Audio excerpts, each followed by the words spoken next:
If you never sit with the wound, you'll never hear the wisdom. Welcome to Energy Alignment for Entrepreneurs, the podcast helping entrepreneurs be free from anxiety, stress, and tension through balancing emotions and consciousness expansion. 3 things you'll discover today. How pain carries sacred instruction. Why bypassing delays in body, and what to do when you want to run from all your feelings. Now, if we look at the quote first, if you never sit with the wound, you'll never hear the wisdom. Let's tie that back to the third point of what to do when you want to run from your feelings. Because you cannot sit with the wound if you run from your feelings. And in order to hear the wisdom, you have to touch the pain, the darkness within your heart, your spirit, your soul, whatever you want to label it. The absolute point is that I use this phrase, this concept of space, quite frequently. And that is in relation to your psyche. As in, many of us can't even kind of fathom what I'm hinting at when I say space, because we have been so used to a hamster wheel running lifestyle. Where I understand, right? Whether you're a parent or you're in a good management position with lots of responsibilities in your 9 to 5, your career, there are lots of things that we have to do, that we need to execute on in our life. But if you're living a life where it feels like you have to do things and you don't appreciate the fact that you get to do what you do, that is one of the frontal perceptions that has to be sat with, right? That's a wound, the continuous survival state of being. I have to do this, have to do that. It's as if there isn't space. There's zero space in a human being who solely operates through survival. You're almost like a headless chicken. Now, if you sit with the wound and you stop moving so fast, then the wisdom comes in a form of distillments or insights.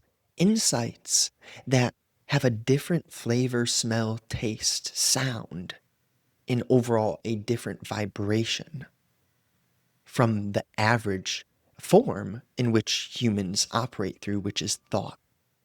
Insight is beyond thought, and wisdom is not to be confused with knowledge, where it's absolutely necessary to have knowledge in specific fields and enhance specific skill sets that align with your heart. Jesus was a carpenter, and whoever you are, you definitely need to get some expertise in specific fields.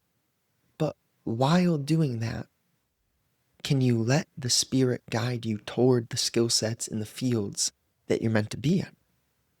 Or, let's say you're doing well on paper, but your heart and your spirit and your soul is screaming. That's a higher clarity. That's an insight that you may want to start working on something else when you're not in that job that you may not fully resonate with. So sitting with the wound is a process of changing your lifestyle. The only way that you're going to change your lifestyle is if you have a admittance that maybe something could be different. But a lot of us have a limiting box, a fallacy in relationship to how we perceive ourselves in the world, which keeps us small. And it's like a glass barrier, which can easily be broken the moment that you take a little bit of time, energy, effort to look at yourself. And that's the problem with the do and the having and the headless chicken survival mentality, is a lot of humans move so fast that they never take a moment to pause and question, have I created a glass barrier around me? Am I living in a manner which isn't letting my spirit expand? Because it's absolutely difficult in the time where we are within humanity right now, where I won't say the majority, but I will say that there's so many different people at so many different levels. And that also, it's the difficulty which also invites the beauty of your spirit changing and expanding. If there wasn't such a tough world outside, then there wouldn't be such a pull, such a fire for humanity to do the work which we're speaking of together here. But when you do this work, you'll notice that you'll have interactions you could have never had in the past. The preferences of your ego start to fall away, and you realize no matter whom you're speaking with, that person is another human being. And if you in your life have sat with wounds, then you'll understand the wounds in others. And you won't dare operate through a state which is perpetuating others' brokenness. Because when you really sit with your own wounds, that takes a courage, a strength, a purification by flame. And it's hard, but that's what builds you. And you start to be a man or woman who you realize there are many things in this life which you cannot control. And it's not at all a protection of self-identity. It's a dissolution of identity. Because if you are stuck in who you think yourself to be, then you can't meet another human being where they're at. But if you surrender everything in relationship to me, to the I, to the identity, your memory, your knowledge, your experience, if you can show up in a manner where you're fully present whilst listening, whether it be to the nature, it's all harmonious and simultaneous. Let's say you're outside. You hear everything at once, and you don't resist what's happening. Where there usually always is a multitude of variables happening, whether it be nature, weather, industrial movement, human movement. It all permeates, it gets loud, but if you listen and you let go and you notice your internal friction as you move through the world, then you can make your life meditative, separate from the actual habit of sitting and meditating. Now, you can still enjoy that practice or that activity of doing yoga, stretching, meditating, placing your attention on one point. The funny part about placing your attention on one point is that when you do so, you hear all points. And it's the one point which is beyond your identity. With the words that I'm saying, the words mean nothing. It's, do they land home in your heart? And does the spirit feel the energy which is being communicated here? The words are just a extension of the root, which is the vibration. But without words and language, humans can't communicate. So therefore, this is how we do it. Now, how pain carries sacred instruction.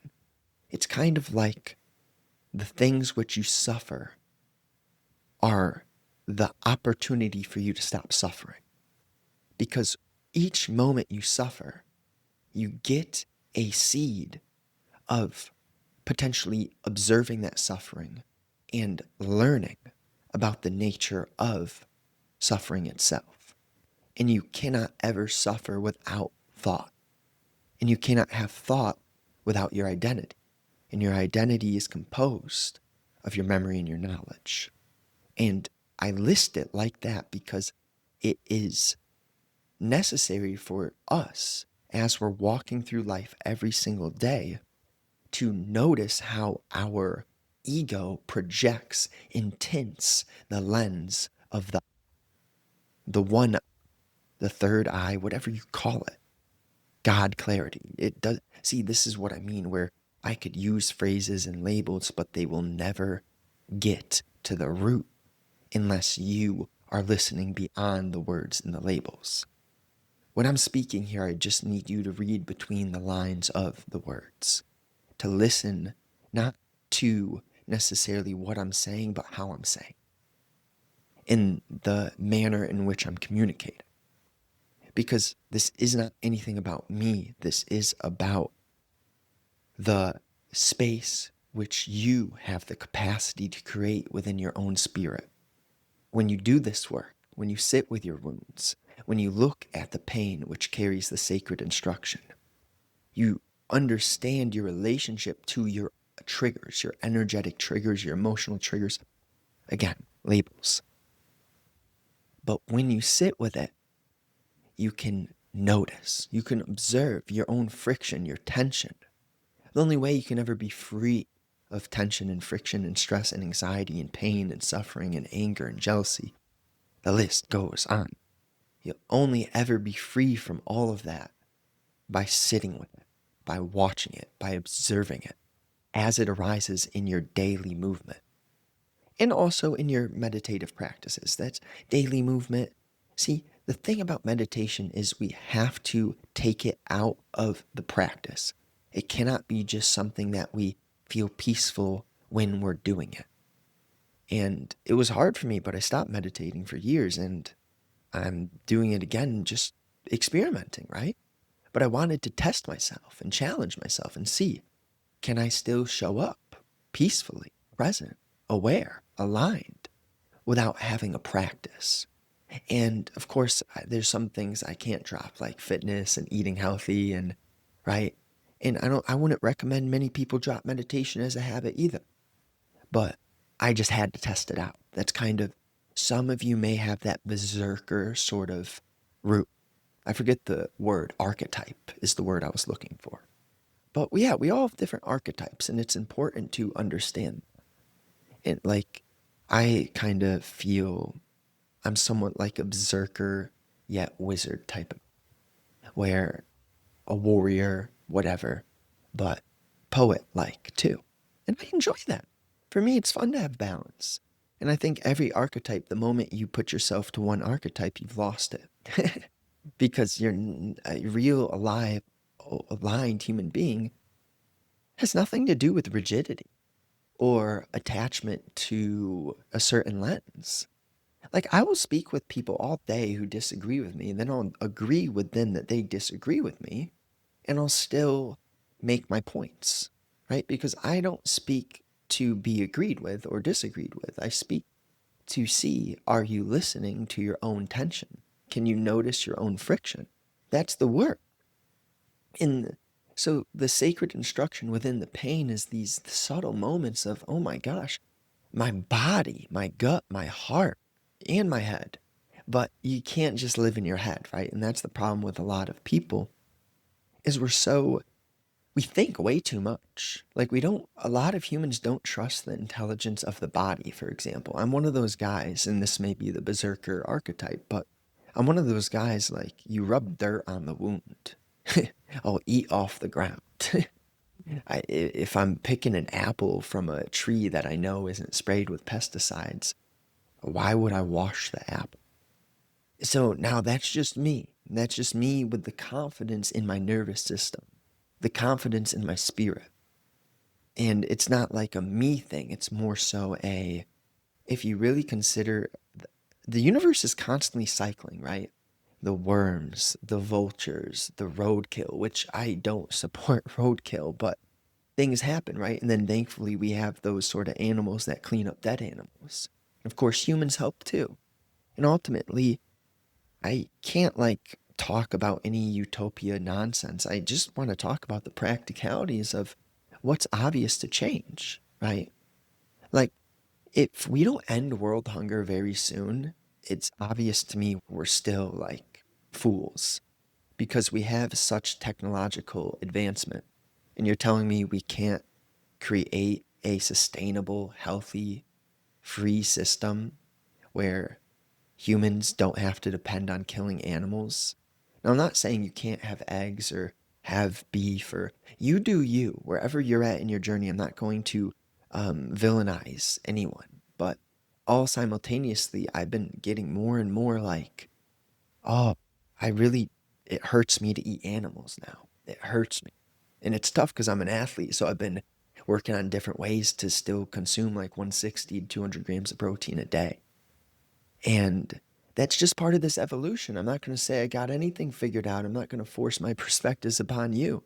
But ultimately, if you care about nature, if you care about the animals, then it's like, man, why? And if you care about humans, like, how are people still starving? Like, why, with all the automation we have, with the technological advancement, how do we not have a sustainable system to end world hunger yet? And for me, it's like, if any of you hear that and you're aligned with that, I'm the type of guy who works in a team. I'd love to work on a project like that. Now, maybe I'm just sending this out to the universe all simultaneously. Like, the words that you speak matter. And I'll continuously remind both of us that I do this for you and I do this for me. This activity of sharing the word and being intentional about the essence of which we communicate through.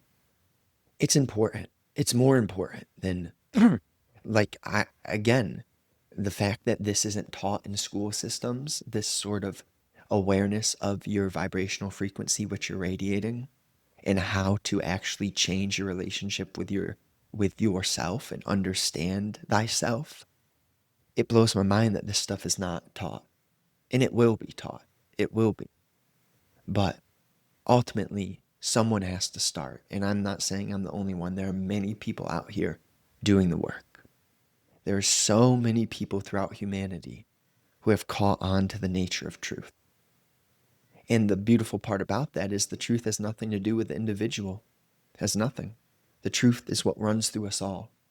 It's just the question of, are we going to start to notice and change and learn through our own failure, through our own pain, through feeling the tension, observing it, noticing the way that you think, the judgments, letting go of those judgments.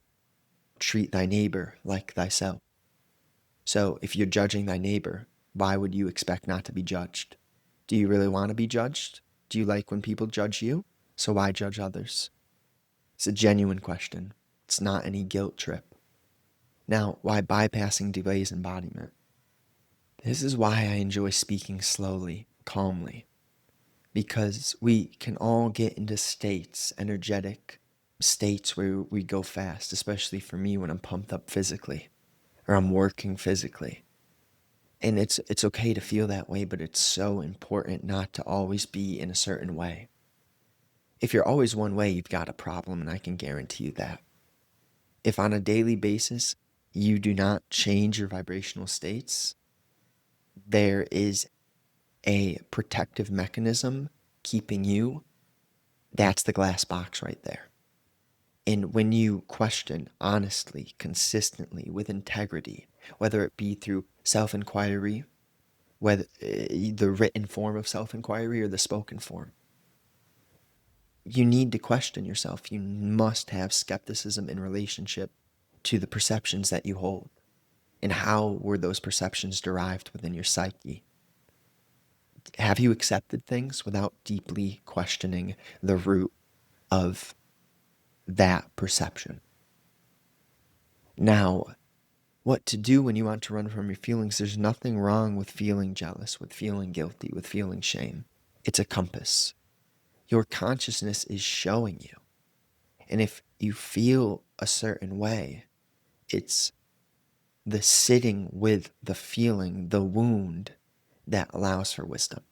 Back to the initial quote. If you run and distract and entertain. If you have a short attention sort of span, there's like this balance of what gets your attention. Can you even notice what grabs your attention, right? Because you've heard this quote before, your energy goes where your attention flows. And therefore, you must be cognizant of what you're giving attention to. Do you bicker? Do you nag? Are you annoyed by all these little things?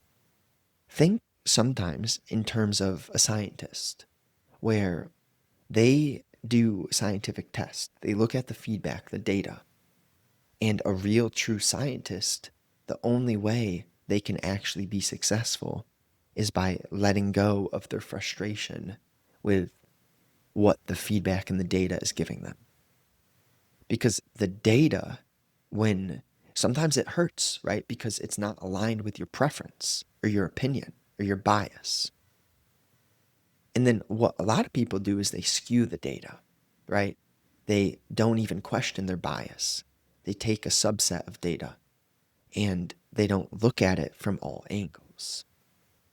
The only way you can look at something from all angles is to notice the tension that arises within your heart as you are projecting preference or bias onto data. Now, data, your body is an intelligence machine. And if you want to run from your feelings, that's usually your mind trying to take the easy way out. I know whether you're religious or not, it doesn't matter. If you've seen that image of the pathway to hell is the attractive route, and the pathway to God and truth and alignment and love and courage and compassion and care and wisdom, that's the hard route. Why? Well, because you have to feel the things which are painful. The path to hell is running from your feelings and acting as if you're surviving or you're the victim. Many people, if you don't change that perspective of someone did this to me, literally someone could have logically, practically scammed you out of money, but they didn't do anything to you. They provided you with an opportunity.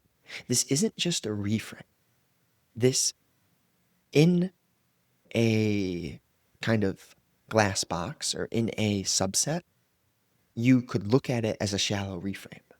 But even that is the broken mentality. Because what does your life become? What is your life when you perceive clearly constantly? And that is that you do not entertain an ounce of victimhood. And if someone has scammed you, someone has taken advantage of you, you feel betrayed. They have done nothing but provide you with an opportunity or a new beginning. And if you are to hold on to resistance toward the past, you are sapping your ability to be who you are meant to be in this present moment and to do the work. So there has to be some form of holistic reshaping of everything that has ever happened in your life. Whether it be family circumstances, the cards that you were dealt from birth, the way that your mother, your father has treated you, whether you've been molested or raped as a kid, taken advantage of in business, betrayed by a builder. The list goes on and on, on and on. No matter what, we all have the responsibility to change how we see ourselves and change how we see the world. And it doesn't mean that those people need to be your friends, but the grudge is hurting you more than it's hurting them. That energy of resistance is keeping you down. It's not doing anything to them. And when you truly understand that you are another, you no longer judge. And you meet people where they're at. Because what else are you to do? When you see the truth is that humans dearly just want to be heard and understood. And if you can understand thyself, then you can understand others. And if you provide an ounce of that space for them, they may have a subtle tick, tick, and that may start to compound. And you never know how big the ripple may get, but you have to plant your seeds. You have to plant your seeds without attachment to what soil they are falling. You must be aware, though, and understand how to feel the vibration of others, because then you'll know when to say what, you'll know who to be what with, you'll know when to do what for yourself. Okay? I appreciate you, genuinely. Share this with a friend. If you want to get into amazing shape, I'm building something quite exciting. It's going to be linked below soon. But for now, if you really want to work on the physique, shoot me an email. And if you just want in to the email list where I'm writing about consciousness, pretty much very similar to this podcast, just in a different format, which is written, then just hop on that email list down below. I'll keep you updated. Share it with a friend, please. Let's go. Come on now. You gotta know someone that's ready to hear something like this. I'm sure. Because these people who are open, you're all around the world. That's why I'm speaking to you. That's why I'm creating in this format. I know there are people around you who need to hear this. So share it with them. Let's go. Let's go. Speak soon. Have a wonderful day. Come on now.